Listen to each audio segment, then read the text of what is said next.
السلام عليكم ورحمة الله وبركاته. أنا هالة ودي قناتي اسمها هلول. قبل ما الفيديو يبتدي عايزة بس أقولك على حاجة الأول. الفيديو ده من السنة اللي فاتت، يعني أنا مصورة ومنتجاه ومسجلة الصوت عليه وكل حاجة من السنة اللي فاتت، رمضان اللي فات. طب لا أنا منزلاه تاني السنة دي، لأن أنا لما نزلته السنة اللي فاتت بصراحة أنا تعبت قوي في الفيديو ده، تعبت فيه قوي، لأن الفيديو ده أنت هتشوفي فيه كل حاجة تخص تجهيزات رمضان، كل حاجة تخطر على بالك لتجهيزات رمضان هتلاقيها في الفيديو ده. فأنا بصي يعني طلع عينيا بمعنى الكلمة والله في الفيديو ده، تعبت فيه قوي. والمهم بعد ما تعبت فيه قوي وصورته وحضرت كل الحاجات اللي انت هتشوفيها دلوقتي دي، وقعدت بقى بعديها طبعا يعني طلع عيني وروحي كل حاجة في المونتاج، تعبت قوي في مونتاجه لان هو 33 دقيقة. وغير كده كمان انا مسرعه في الفيديو قوي، غير المقاطع الكتير اللي بنشيلها. المهم يعني خلصت الموضوع ان انا تعبت قوي في الفيديو ده، فعبل ما جيت نزلته، عبل ما خلصت مونتاجه وتصويره وكل حاجه وجيت نزلته على اليوتيوب، كان اول يوم رمضان. هو انا ما عرفتش انزله غير في الوقت ده، فانا ساعتها يعني خلاص، يعني انا قدام الامر الواقع هعمل ايه؟ يعني ما هنزلوش؟ لا، قلت خلاص هنزله، يعني مش معقول كل تعبي ده هيروح كده على الفاضي، فهنزله ياكي يكون عند حتى. فالمهم بعد ما نزلت الفيديو بعد كل التعب ده، والله انا يعني مش قادره اقولك انا تعبت فيه قد ايه. المهم بعد كل التعب ده ما جابش اي حاجه غير 100 مشاهده او 150 مشاهده ساعتها. فطبعا اتقهرت فجيت بقى في رمضان ده قلت خلاص، جات لي الفكره ان انا انزله من اول وجديد، يمكن يجيب لي مشاهدات. بس كده، هو ده عنوان الفيديو. عشان كده يعني بقولك عشان ما تستغربيش ان الفيديو ده من السنه اللي فاتت، فعشان ما جابش مشاهدات انا يعني حطيت املي في ربنا بقى ان انا انزله السنه دي وان شاء الله يجيب مشاهدات. فاظن بقى ان انا مش محتاجه دلوقتي اوصيكي انك تحطي لايك للفيديو، اكيد انت فهمتي من كلامي ان صباعك يروح تلقائيا كده عند زرار اللايك ويدوس عليه لوحده كان من غير ما انا اقول. بالله عليكم ما تقهروني زي السنه اللي فاتت. شوفي بقى الفيديو وان شاء الله يعجبك. وطبعا ما تنسيش بقى تشتركي في القناه واكتبي لي رايك في الفيديو تحت الفيديو في التعليقات. قولي الفيديو عجبك ولا لا، يعني في حاجه مثلا انا نسيتها كده، يعني اكتبي لي بقى رايك تحت. بس اتفرجوا بقى على الفيديو طولت معلش. السلام عليكم ورحمة الله وبركاته. ازيكم عاملين ايه؟ كل سنة وانتم طيبين وبألف خير يا رب. النهاردة اول يوم رمضان والفيديو ده عن تجهيزات رمضان. ازاي؟ انا معرفش. انا والله كنت مجهزة الفيديو ده يعني من فترة، بس حصل ظروف كده وما قدرتش ان انا انزله. وعبل ما الظروف دي بقى خلصت والحمد لله عدت على خير، كان خلص رمضان جه. فطبعا بقى يعني ما اتضايقتش وقلت خلاص مش هنزل الفيديو ووقته عدى ومش هيتشاف ولا الكلام ده خالص، لان انا تعبت قوي في الفيديو ده. فنويت ان انا انزله حتى يكون يوم العيد، المهم ان هو ينزل في الاخر، لان انا فعلا والله تعبت فيه قوي. فبصراحه ما كانش ينفع ان انا ما انزلوش، فنزلته بقى وخلاص، يعني يتشاف ما تشافش مش مشكله، المهم ان هو ينزل وتعبي ده كله ما يعديش كده وما يضيعش كده وخلاص. فهنعمل النهارده ان شاء الله كل اساسيات رمضان، يعني كل حاجه ان شاء الله هتسهل علينا الوقفه في المطبخ في رمضان ومش هتضيع مننا وقت كبير في اليوم. هنعملها النهارده ان شاء الله. هنعمل خضار، لحوم، بهارات، فواكه، كل حاجه ان شاء الله هنفرزها النهارده مع بعض. هنبتدي الاول بالبهارات عشان نستخدمها في كل التتبيلات بتاعه الفراخ اللي هنعملها دلوقتي. دي خلطه بهارات كده حلوه تمشي معاكي في كل الاكل. معايا 3 معالق فلفل اسود، 3 معالق كمون، معلقه كبابه صيني، معلقه حبهان، معلقه قرنفل، نص معلقه صغيره جنزبيل بودره، معلقه كبيره قرفه ناعمه. هفضي كل البهارات اللي هي الحبوب دي في طاسه دلوقتي، وهحطها تتحمص على النار الاول عشان نطلع كل الزيوت اللي فيها، عشان يعني يبقى ليها ريحه حلوه كده، ونطلع الزيوت اللي فيها قبل ما نطحنها. دلوقتي بقى انا بحمصها اهو على النار لمده دقيقتين بس كده ولا حاجه، اشم ريحتها واحطها. وكان معايا كمان واحده جوز الطيب، دي دقتها كده على جنب عشان مش بتطحن في الكبه، ودقتها وحطيتها برضو تتحمص شويه مع بقيه التوابل. هسيبهم بس يتحمصوا كده شويه، وبعد كده هضربهم في الخلاط في الكبه وهتشوفوا شكلهم دلوقتي. التوابل دي تنفع معاكي في اي حاجه، يعني تحطي منها على اي اكل، بتدي الاكل كده طعم روعه، هتعجبك قوي، جربيها وفعلا هتعجبك والله. دلوقتي بقى انا حمصتها كلها اهي. هحط عليها دلوقتي معلقه القرفه الناعمه ونص معلقه الجنزبيل، وهضربهم في الكبه. دلوقتي بقى بعد ما ضربتهم اهو شكلها عامل ازاي، شكلها جميل وريحتها والله جميله قوي وتمشي معاكي في كل الاكل، صلصه، محشي، اي حاجه تحطي منها نص معلقه كده ولا حاجه على حسب طبعا الكميه اللي انت عاملاها، هتظبط لك الاكل. دلوقتي بقى هنعمل بهارات اللحمه، يعني دي البهارات دي تستخدميها في البرجر، كفتة، حواوشي، يعني اي حاجة فيها لحمة، ما عدا طبعا يعني ما ينفعش تحطيها في اللحمة يعني في الشوربة، لا، دي اصلا اسمها بهارات الشوربه، انت بتجيبيها كده من عند العطار، الكيس ده اسمه بهارات الشوربه، بنجيبه بدل ما نقعد نكون بهارات اللحمه، هو جاهز كده على بعضه، في كل حاجه، في ورق لورا، قرفه خشب، حبهان، مستكه، فلفل اسود، كمون، ورد مجفف كده، في بصراحه تشكيله بهارات كده جميله بتليق قوي مع اللحمه. فاحنا بدل ما نقعد نتعب نفسنا ونجيب بهارات نركبها على بعض والكلام ده، لا، هو الكيس ده جاهز كده، بناخده نحمصه ونطحنه وتبقى دي خلاص كده بهارات اللحمه. تعملي بقى مثلا كفته تحطي منها نص معلقه، تعملي برجر نص معلقه، تعملي اي حاجه بقى معاكي تمشي. اهم حاجه ما تزوديش منها لان هي بتبقى ليها طعم قوي جامد، يعني لو حطيتي منها كتير هتمرر معاكي في الاكل. نص معلقه كده مثلا على كيلو من اي حاجه هتدي طعم هادي كده وجميل، وهتظبط برضو معاكي الاكل حلو قوي. دلوقتي بقى بعد ما حمصتها بنفس طريقة البهارات الأولانية، وهضربها دلوقتي برضو في الكبة، ودلوقتي ادي شكلها اهو، نص معلقة على أي حاجة هتحول الأكل معاكي. صدقوني والله الخلطتين دول حلوين قوي وفعلا جمال يعني. دلوقتي بقى أنا معايا فلفل أسود وكمون وكزبرة ناشفة. البهارات اللي انا هعملها النهارده دي البهارات اللي انا شايفاها بالنسبه لي اساسيه، يعني ما اقدرش استغنى عن اي حاجه فيها. انت عايزه تزودي عن يعني اي حاجه على البهارات دي زودي طبعا من عندك براحتك، لكن التوابل دي بالنسبه لي دي الاساسيه والرئيسيه عندي اللي بستخدمها في كل الاكل. انا خدت دلوقتي كل البهارات حمصتها بنفس الطريقه، طبعا الاولانيه مش لازم بقى اوريكم، نفس الطريقه حمصتها وضربتها في الخلاط في المفرمه. دلوقتي بقى انا زودت شطه اهو، ومعايا كيس البهارات ده نفس كيس البهارات اللي هو بتاع اللحمه اللي هو للكفته والبرجر والحاجات دي، بس ده بقى للشوربه. ده تاخدي منه واحدتين لان انت مش هينفع تحطي من الناعمه دي على الشوربه، ما ينفعش عشان ما تغمقش معاكي لون الشوربه. دي للشوربه اهي. والتانية اللي انا حطيتها دلوقتي دي اللي هي نفس الكيس ده بس اللي طحناه. وادي دلوقتي اللي انا حطيتها اللي هي البهارات اللي احنا عملناها مع بعض، اللي تتحط بقى معاكي على المحشي، على الصلصه، على اي حاجه. دي البهارات الاساسيه بالنسبه لي اللي انا بحتاجها. انت عايزه تزودي على حاجه على الحاجات دي زودي براحتك، بس يعني اعتقد ان مفيش اي حد فينا يقدر يستغنى عن اي حاجه من الحاجات دي. عايزه تزودي انت بقى زودي براحتك. طبعا بقى بيبقى عندنا توم بودره، بصل بودره، كركم، الحاجات دي يعني ما بحسهاش اساسيه قوي يعني، بس طبعا بنحتاجها برضو. بس كده دلوقتي نبقى خلصنا خلاص من البهارات. دلوقتي بقى هنعمل تتبيلات الفراخ. معايا اول تتبيله الفراخ المشويه، معايا كده يعني هي دي اقل من فرخه، مش كامله فرخه، ومعايا بصلتين كبار كده مقطعاهم، وطماطميتين، وقرن فلفل، واحد حامي وواحد بارد. ودلوقتي معايا الطبق ده فيه بهارات، نص معلقه كبيره من البهارات اللي احنا لسه عاملينها دلوقتي، ومعلقه كبيره كمون، ومعلقه كبيره فلفل اسود، ومعلقه كبيره ملح، ومع نص معلقه توم بودره، ونص معلقه شطه. هاخد كل الحاجات وده ربع نص فنجان خل، يعني حوالي ربع كوبايه ميه كده خل. فضيت كل ده على بعض وزودت عليهم شويه ميه، وهاخد كل الحاجات دي عشان بس الخلاط يلف معايا، وهاخد كل الحاجات دي اضربها في الخلاط وارجع لكم تاني اهي. وده شكلها هو، وده بيبقى قوامها.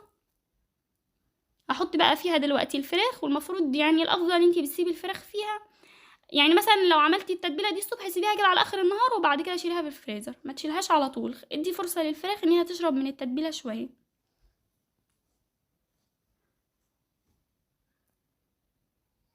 بقلبها كويس بس كده في التتبيله.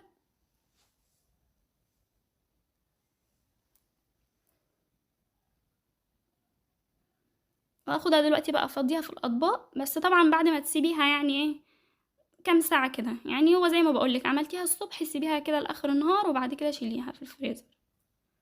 طبعا دي بتسهل علينا قوي بقى، انت تطلعي العلبه دي من الفريزر تروحي حطها في صينيه وتدخليها جوه الفرن تطلع مستويه. خلاص كده، ولا نقعد بقى تصحي الصبح بدري عشان تعملي التتبيله للفراخ وتسيبيها على اخر النهار تسويها، ولا اي حاجه. هو انت قبل المغرب بساعه ولا حاجه تروحي مطلعاها في الفرن تستوي وخلاص خلصنا. بصراحه مريحه قوي. حطيتها بقى دلوقتي خلاص في الطبق اهو. ودلوقتي بقى خلاص هنعمل تاني حاجه، وهي معايا البانيه. البانيه هو بصراحه يعني بحس ان هو اساسي وكلنا بنحبه. هعمله دلوقتي. معايا دلوقتي شرايح من البانيه، حاولي ان هي تبقى رقيقه كده شويه على قد ما تقدري، يعني مش رقيقه للدرجه اللي هي برضه عشان ما تنشفش منك، يعني وسط، برضه مش تخينه علشان تستوي. معايا دلوقتي بصلتين كده كبار، وكوبايه لبن، او زبادي او لبن رايب. ومعايا دلوقتي الطبق ده فيه معلقه كمون ومعلقه فلفل اسود والملح. طبعا انا ما بحبش ازود بهارات كتير قوي للبانيه، عشان يعني بحبه يبقى طعمه بسيط كده. وخدت كل الخلطه دي ضربتها في الخلاط، ونعمتها كويس قوي عشان البانيه يشرب منها كويس. ودلوقتي بقى بقلبهم هو كويس مع بعض. البانيه بقى انت مش لازم تسيبيه يعني ولا من الصبح لاخر النهار ولا اي حاجه، يعني هو كفايه عليه ساعتين، هو عشان صدور الفراخ بتبقى رقيقه فبتشرب من التتبيله اسرع يعني من الفراخ لما بتبقى قطع بعضمها. بس يعني هو ساعتين كفايه عليه، وشيليه في الفريزر عادي. وبرصه دلوقتي برضو اهو في الاطباق، وحاولي بقى ان قطعه البانيه كده تبقى شايله من على التتبيله.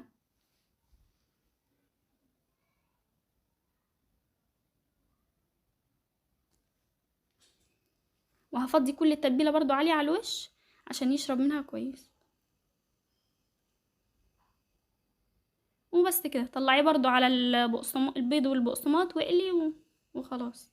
الحاجات دي بصراحة بتوفر معانا وقت والله كبير قوي ومجهود، بنتعب قوي قوي قوي قوي في اليوم ده اللي احنا بنعمل فيه التجهيزات دي، بس بعد كده بنستريح بصراحة. دلوقتي بقى هعمل حمام الكداب. الاكلة دي بصراحة انا بحبها قوي، فيعني طبعا شلتها يعني عملتها، ما كنتش اقدر ان انا ما اعملهاش. الطبق ده فيه التتبيله بقى اللي احنا عملناها للفراخ المشويه الاولانيه، نفس التتبيله يعني انا ما عملتلوش تتبيله مخصوص ولا اي حاجه. الحمام الكداب والفراخ المشويه هي نفس التتبيله. في ناس ما بتتبلش على فكره الحمام الكداب وبتعمله كده من غير ما يتبل، بس طبعا كده الطعم بيبقى احلى يعني. لما بتتبليه الاول التتبيله بتدي طعم حلو للحاجه، فنتبله احسن الاول.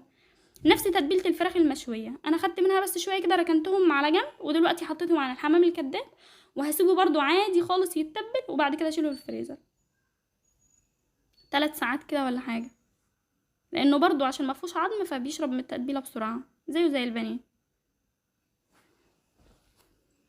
دلوقتي بقى بفضيه كمان في الاطباق اهو.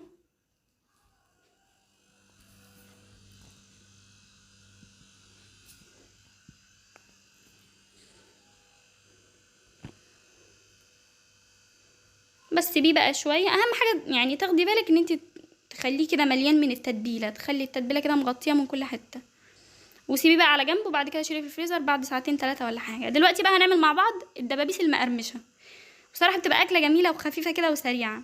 دلوقتي معايا معلقه كمون في الطبق ده، نص معلقه كركم، معلقه ملح، معلقه فلفل اسود، نص كيس بيكنج باودر والملح طبعا، ومعايا بصلايه كده. بس هي دي المكونات: كركم، ملح، فلفل اسود، كمون، نص كيس البيكنج باودر. هاخد الخلطه دي اضربها في الخلاط وهوريها لكم دلوقتي. ده شكل الخلطه بعد ما اتضربت في الخلاط. هاخدها دلوقتي افضيها في الطبق ده، وهنزل عليها الطبق اللي معايا ده فيه 4 معالق دقيق، ودي كوبايه ميه. هفضل ازود من الدقيق والميه لحد ما يعملوا معايا عجينه كده ليها شكل معين كده هتشوفيها دلوقتي.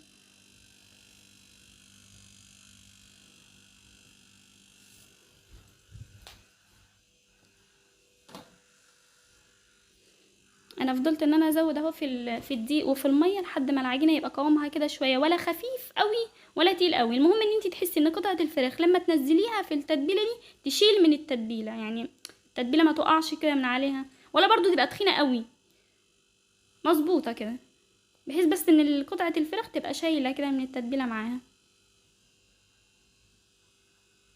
وبس كده انزل فيها كل الفراخ. وطبعا برضو التتبيله دي من الافضل انت تسيبيها يوم كامل عشان الدبابيس تشرب كويس من التتبيله دي.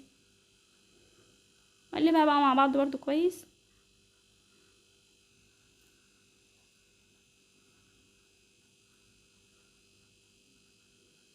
دي بقى مع شويه مكرونه وشويه سلطه وبطاطس محمره، وخلاص كده اليوم عدى وعملنا اكله جميله.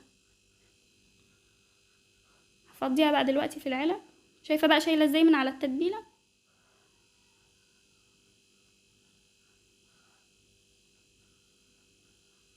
بحاول ان انا اغطيها على قد ما اقدر عشان تشرب كويس من التتبيله دي.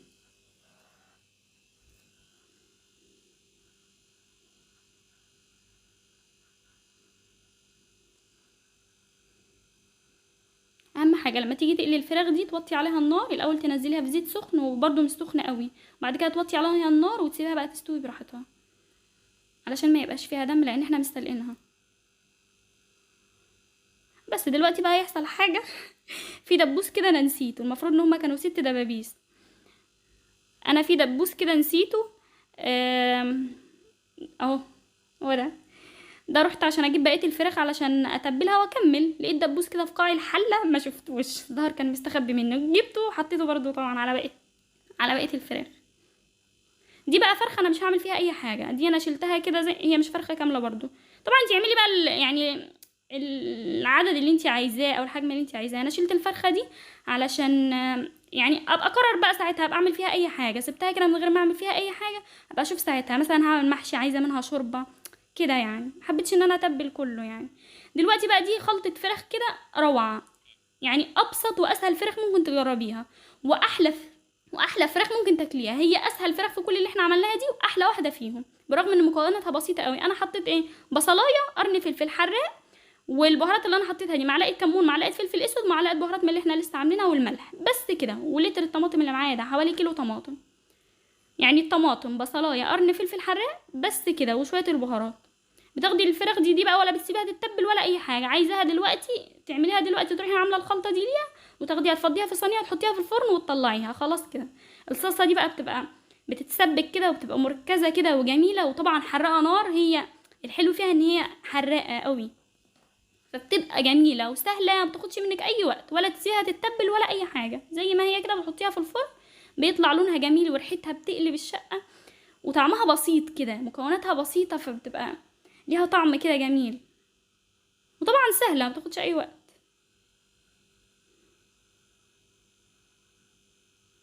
الصلصه دي كمان ممكن تاخدي منها لو فاض منك شويه، زي ما انا فاض مني كده، ممكن تاخديها تعملي بيها مكرونه مثلا، مكرونه محمره. على فكره ده اللي حصل معايا، ان انا بعدها عملت مكرونه محمره، ورحت حاطه شويه الصلصه اللي فاضوا دول، حطيتهم على وش المكرونه المحمره. طبعا المكرونه طلعت نار يعني. انا فضيتهم في طبق تاني، لان طبعا الطبق ما خدش كل الكميه دي. بس صدقيني والله الفراخ دي جميله قوي وبسيطه، وبيبقى طعمها فعلا جميل. ما بتاخدش يعني اي وقت، ولا نسيبها تتبل. يعني هو ده الحلو فيها، ان احنا مش بنسيبها تتبل ولا اي حاجه، بتعمليها وتحطيها في الفرن في نفس الوقت. دلوقتي بقى معايا حوالي كيلو الا ربع من صدور البانيه، فرماها كده في الكبه. ودلوقتي هحط عليها ايه بقى؟ هنعملها كفته فراخ. ما ان احنا يعني ما جبناش لحمه، عشان اللحمه ب 180 جنيه، خلاص مش عايزينها، فهنعمل كفته فراخ بدل كفته اللحمه عادي يعني، مش مهم. فجبت بصلايه كده كبيره، وعليها قرنين فلفل، وقرنين فلفل بارد، وعليهم نص قرن فلفل كده حامي، وضربتهم كلهم مع بعض في الكبه، الفراخ بالفلفل بالبصل بكله. وهم دلوقتي شكلهم، وهصبعها دلوقتي عادي زيها زي كفته اللحمه بالظبط.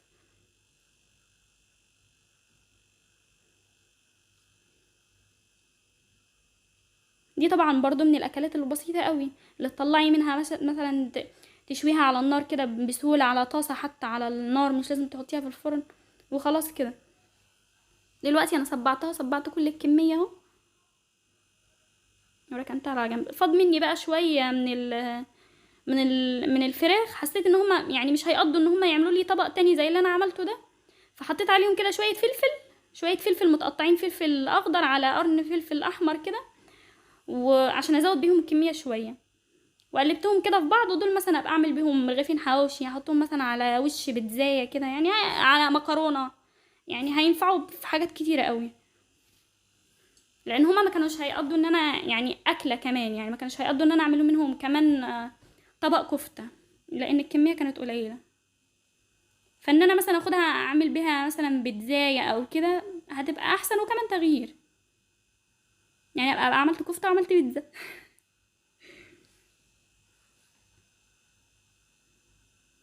فضيتها برضو كلها في العلبه اهي. او حواوشي طبعا كمان، الحواوشي بيبقى يعني حلو ان الفلفل بيبقى كتير فيه كده، فيمشي طبعا قوي حواوشي. بس كده وكده يبقى عملنا كمان كفتة، وقولي حواوشي. كده خلصنا من اللحوم والموضوع ده خلاص خلصناه. نخش بقى دلوقتي في الخضار. معايا دلوقتي 4 كيلو طماطم، غسلتها كويس غسلة حلوة كده تحت الحنفية، مية جارية طبعا. ودلوقتي بقطعها واحطها على النار تتسبك شوية، مش شوية يعني، احنا عايزينها تتسبك قوي. انا بصراحة ما كترتش من الطماطم، يعني ليه سببين بصراحة. اول سبب لان الفريزر عندي مش هياخد كمية كبيرة. تاني سبب هو السبب الرئيسي بصراحة، ان الطماطم ب10 جنيه، دول 4 كيلو ب40 جنيه. فبصراحة قلت لا، يعني خلاص هي الايام هتقوم، هنجيب دلوقتي 4 كيلو على قدنا وعلى قد احتياجنا دلوقتي، وما ترخص نبقى نجيب تاني. خلاص يعني مش هنموت دلوقتي.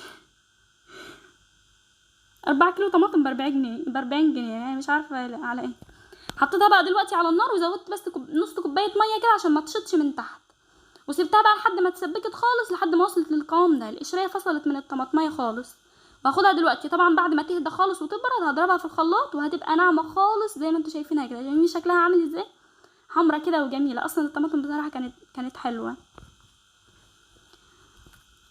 اهم حاجه بس سبكي الطماطم قوي على النار عشان لما تيجي بعد كده تعملي بيها اي اكل ما تاخدش بقى منك وقت طويل عبال ما تتسبك تاني. يعني هي تسبيكه مره واحده، وبعد كده لما تيجي بقى تعملي بيها اي اكل هي دقيقه كده ولا حاجه على النار ولا دقيقتين وخلاص تبداي بقى تستخدميها، يعني تبقى خلاص يعني اتسبكت معاكي. شايفين قوامها اصلا ناعم ازاي وجميل. فضيتها بقى دلوقتي في اكياس. طبعا حطي بقى في اكياس على حسب الكميه اللي انت عايزاها، يعني على حسب اللي انت بتستخدميه. بتعملي مثلا طبخه كبيره بتاخد منك طماطم كتير، زودي. انا عشان بحط طماطم قليله في الاكل او بعمل اكل على القد فقللت. وادي دلوقتي شكل الطماطم اهو، عملوا مش عارفه كام كيس. وخلصنا كده من الطماطم. ودلوقتي هنعمل بطاطس المحمره. البطاطس المحمره طبعا زي ما احنا عارفين، ولا هنعملها في نشا ولا اي حاجه، احنا هنقليها نص قليه ونحطها في اطباق فل ونشيلها، ولما نيجي نطلعها نقليها القليه التانية وخلاص هتبقى مقرمشه وجميله. زي ما احنا اتفقنا البطاطس ولا بيتحط لها ولا نشا ولا اي حاجه علشان تقرمش، هي زي ما هي كده. مجرد ما قليتيها قليه واحده قليتين، قليه طلعتيها تبرد وبعد كده قليتيها تاني، خلاص هي كده بتبقى مقرمشه ومش محتاجه اي حاجه. انا بعد ما قليتها اهو نص قليه لونها ابيض كده، على فكره لونها ابيض بس هي ظاهره هنا لونها ذهبي شويه، بس هي لونها كان افتح من كده.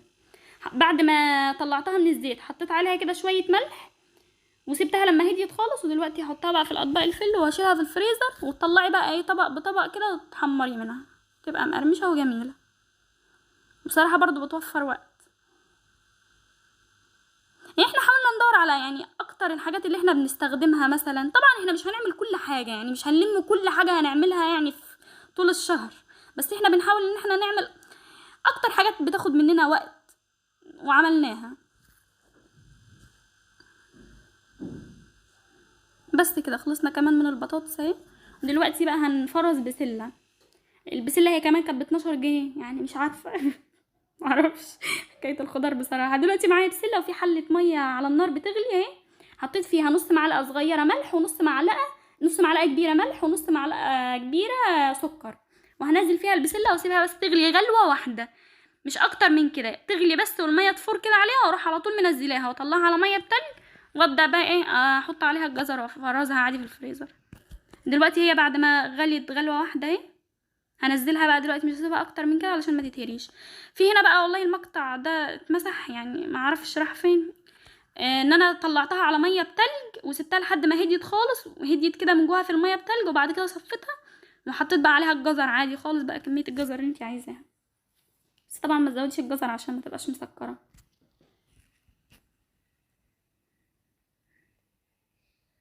هفضيها بقى دلوقتي برضو في الاطباق. خدوا معايا طبقين. انا ما كترتش لان احنا يعني مش بنستخدم البسله كتير قوي، وكمان احنا عاملين حاجات على قد الشهر بس، يعني احنا مش، وكمان ان جت قليله عادي، لكن انا مش عايزاها تيجي بصراحه بالزياده.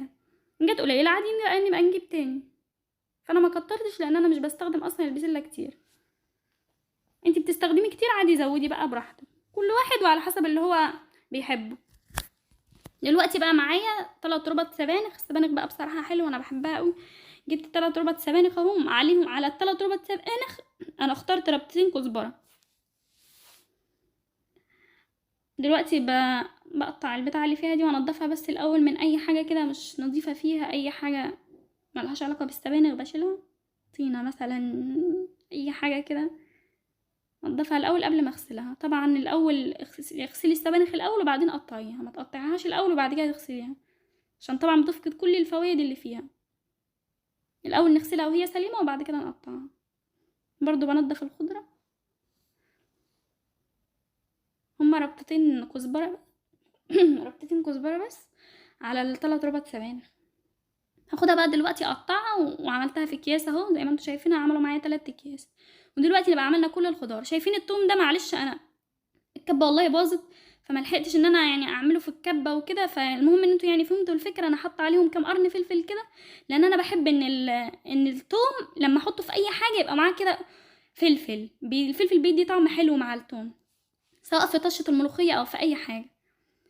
بس يعني المهم يعني الثوم يعني ما فيهوش حاجه، كده كده هو الثوم عادي بنفرمه بس، وهكيسه انا في اي حاجه واشيله. دلوقتي بقى انا معايا وكده طبعا نبقى خلصنا ايه جنب الخضار كله. انا ما فرستش بصراحه خضار اكتر من كده، لان ده اللي انا بحتاجه. انت شايفه بقى ان انت بتحتاجي حاجه اكتر من كده برضو زوديها. دلوقتي انا معايا 2 كيلو زبده، دول بقى بصراحه مهمين قوي. تاخدي منهم كده معلقه على الفول بتاع السحور، معلقه كده على وش المحشي، بصراحه جميله كده وبتدي دسمه للاكل. دول 2 كيلو زبده انا حطيتهم على النار، على نار هاديه قوي طبعا، علشان الزبده ما تشطش منك من تحت وما تفرش كمان. حطيتهم دلوقتي في حله وسبتها لحد ما ساحت خالص اهو معايا. وكل شويه كده ايه قلبي فيها، ما تسيبيهاش علشان ما تتحرقش منك. كل شويه كده ايه تقلبي فيها لحد ما بيبقى لونها ذهبي كده شويه زي ما انت شايفه، يعني شفافه كده زي الزيت. بعد ما كان لونها ابيض كده بقى لونها شايفه عامل ازاي، تحسيه كده بقى قريب من لون الزيت. اهم حاجه ان انت تخلي بالك منها علشان وما تعليش عليها النار، على نار هاديه قوي علشان ما تشطش منك من تحت، لان الزبده بتتحرق بسرعه قوي. وفضيتها برضو في علبه اهو، واسيبها بقى تهدى خالص. هي كانت هديت، بس انا دلوقتي حطيتها في العلبه وخلاص اهو خلصنا الزبده. دلوقتي بقى هنعمل الفاكهه. لا ده مش فاكهه، ايه ده ليمون. الواحد حول ولا ايه؟ ده ليمون. معايا 2 كيلو ليمون.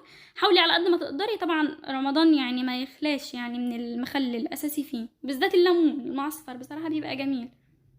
فدلوقتي معايا حوالي 2 كيلو ليمون اهو. اهم حاجه في الليمون ان انت تحاولي على قد ما تقدري ان انت تجيبيه لونه اصفر كده زي ما انت شايفاه، يبقى كله لونه اصفر كده، وما يبقاش فيه ولا ليمونه مثلا مجروحه مقطوعه كده فيها حته بايظه، يبقى كله سليم كده وشكله حلو كده زي ما انت شايفاه، يبقى لونه اصفر. بمسك دلوقتي الليمون وعملت فيه كله كده علامه الزائد كده، ما تنزلهاش لتحت قوي علشان لما هتسلقيه هي بيفتح زياده يعني في الزيت في الميه. عملت فيه كله بقى دلوقتي علامه الزائد، ومعايا حله ميه بتغلي على النار ما فيهاش اي حاجه ولا ملح ولا اي حاجه، وهنزل فيها كل كميه الليمون وهسيبه يغلي بس كده غلوتين، وبعد كده هشيله واطلعه بقى يهدى خالص في مصفى كده هو والميه، لان الميه اللي هو فيها دي اللي احنا هنعمل بيها دي اللي احنا اصلا هنسقي بيها الليمون.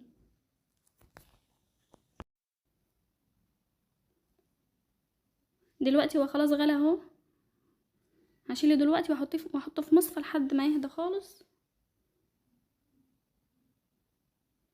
الليمون ده بياخد معاكي حوالي من 6 ايام ل8 ايام ويبقى جاهز، يبقى جاهز للاكل يعني طبعا. دلوقتي بقى معايا عصفر وحبة البركة، والمية طبعا اللي هي بتاعة المخلل اللي احنا اصلا سلقنا بيها المخلل الليمون. هحط بقى دلوقتي العصفر، وحطيت عليهم شوية كده من حبة البركة. زودي بقى حبة البركة زي ما انت عايزة، يعني عايزة تزودي زودي، عايزة تقللي قللي. وقلبتهم بقى مع بعض اهو كويس. العصفر ده بصراحة بيبقى جميل، يعني بيدي لليمون طعم حلو. ممكن تعملي من غيره عادي، بس هو بيدي يعني الليمون طعم احلى. دلوقتي بقى هنعمل اللي هي الدقة اصلا بتاعة الليمون. معايا نص كيلو فلفل احمر، وعليهم كام قرن كده من فلفل احمر برضو بس الحراق. هحطهم كده في طبق، وهنزل عليهم بكوباية ملح عادي خالص، وهزود عليهم كده مغرفتين من مية السلق بتاعة الليمون، وهضربهم في الخلاط عشان بس يعني الخلاط يلف.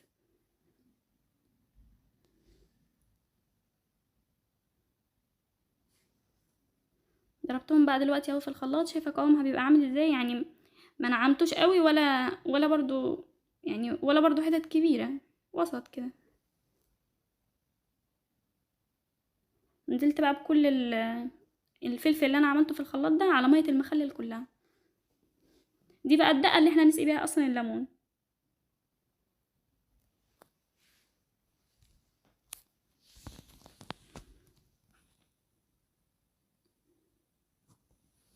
دلوقتي بقى معايا العصفر والحبة البركة، الخلطة اللي احنا عملناها دي، وهنبتدي بقى ان احنا دلوقتي نحشي الليمون. طبعا بعد ما يهدي خالص، سيبيه لما يهدى خالص هو والمية دي. بعد كده دلوقتي بقى ابتدينا ان احنا نحشيه. هعمل انا بقى كل الكميه وهرجع انزل عليها بقى بالدقه اللي احنا عملناها دي، اللي هي نص كيلو فلفل احمر عليها كوبايه ملح، وضربناهم مع بعض في الخلاط مع مغرفتين من ميه الليمون، ميه سلق الليمون. وهنزل بقى دلوقتي بالدقه اللي احنا عملناها دي، وغطي طبعا وش الليمون كله بالدقه دي.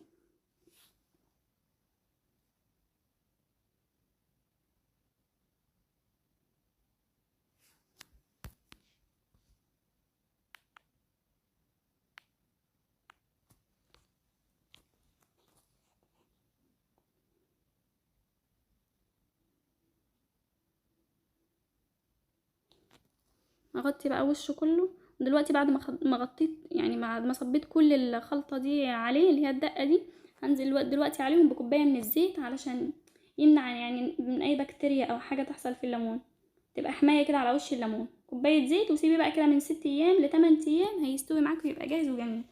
دلوقتي بقى هنعمل الفاكهه. معايا حوالي، مش فاكره هما كانوا تقريبا 7 كيلو برتقان او 8 كيلو. هقشرهم بقى دلوقتي كلهم، وهنبدا ان احنا نقطعهم شرايح ونحطهم برضو. دي برضو من الحاجات اللي هتوفر علينا قوي. طبعا انتي برضو اختاري اي نوع فاكهه انتي عايزاه. انا اخترت برتقال لان احنا بنحبه.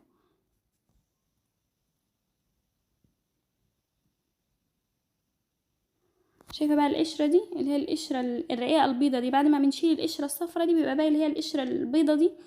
ما تسيبيهاش، حاولي انتي تشيليها على قد ما تقدري، لان انتي لما بتضربيها في الخلاط بتمرر كده، فحاولي على قد ما تقدري تشيلي القشره البيضه دي عشان العصير يعني يبقى يعني ما يمررش منك كده ولا حاجه. وابدا طبعا انا بقى هقشر كل كميه البرتقال دي، ظهري اتكسر فيهم. والله بجد الفيديو ده كان متعب قوي، بس يلا بقى هنستريح بقية الشهر.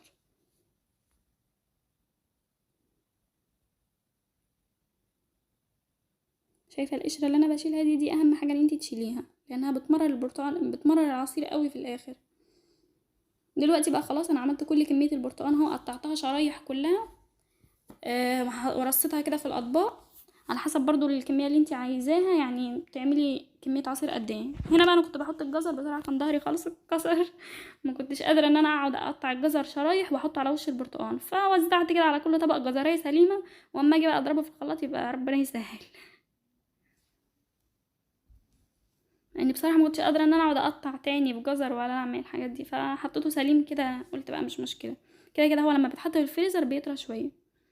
وبس دلوقتي بقى معايا فراوله، دول كانوا 3 كيلو فراوله، برضو على حسب اللي انتي محتاجاه. دول 3 كيلو فراوله. دلوقتي هعملها، هشيل بس البتاع اللي فوقيها الخضره دي، هشيلها كلها واغسلها غسله حلوه. الفراوله اهم حاجه ان انتي تغسليها كويس، نقعها الاول في حاجه كده عميقه مليانه ميه، وسيبيها حوالي 10 دقايق او حاجه، وبعد كده اغسليها بقى تحت ميه جاريه من الحنفيه عشان كل الرمله اللي فيها تنزل، لان الفراوله بيبقى فيها رمله كتيره قوي، فلازم تتغسل كويس قوي. اشيل انا بقى كل الكميه، شلت اهو البتاع الخضر اللي بتبقى فوق دي، وهبدأ دلوقتي اقطعها وارصها هي كمان في اطباق. دي بقى مع كوبايه لبن كده وكيس فانيليا. الفانيليا على فكره لما بتحطيها على مع عصير الفراوله بتديله طعم جميل، يعني بيبقى ليه ريحه كده، لان اللبن بيبقى ليه ريحه كده، فلما بتحطي معاها فانيليا بصراحه بتفرق في الطعم وبتضيع ريحه اللبن دي. اوقات كده اللبن بيبقى ليه ريحه ما بنحبهاش، بتحسي ان هو بيبان في العصير، فالفانيليا بتضيع الطعم ده خالص، وبتضيف له بقى كمان طعم جميل، طعم الفانيليا.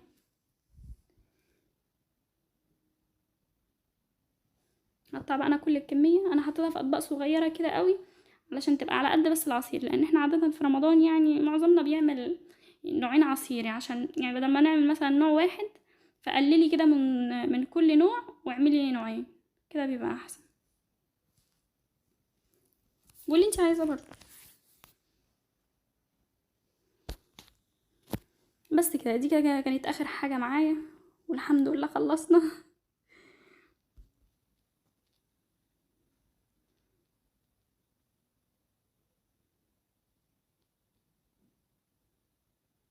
على فكره كان ممكن عادي ان انا احطها وهي سليمه كده في الاطباق من غير ما اقطع ولا اعمل حاجه، يعني مش ما كانش لازم ان انا اقطعها، كده كده الفراوله بتبقى صغيره يعني بتتضرب في الخلاط بسهوله. بس انا شكلي كده كنت غاوية تعب. بس كده دلوقتي بقى انا رصيتها هي كلها في الاطباق الفله اهي. الطبقين الكبار دول هما كانوا كبار شويه بصراحه، الاطباق الصغيره خلصت، ففاضل اللي هما الطبقين الكبار دول رصيتهم فيهم، وقلت يعني والله برضو يعني ينفعوا مثلا جضيف او حاجه تبقى يعني كميه اكبر. بس وكده بقى يبقى خلص الفيديو. يا رب يكون عجبكم يا رب، لاني فعلا والله تعبت فيه قوي. متنسوش بقى تعملوا اشتراك في القناه وفعلوا زر الجرس عشان يوصلكم كل جديد.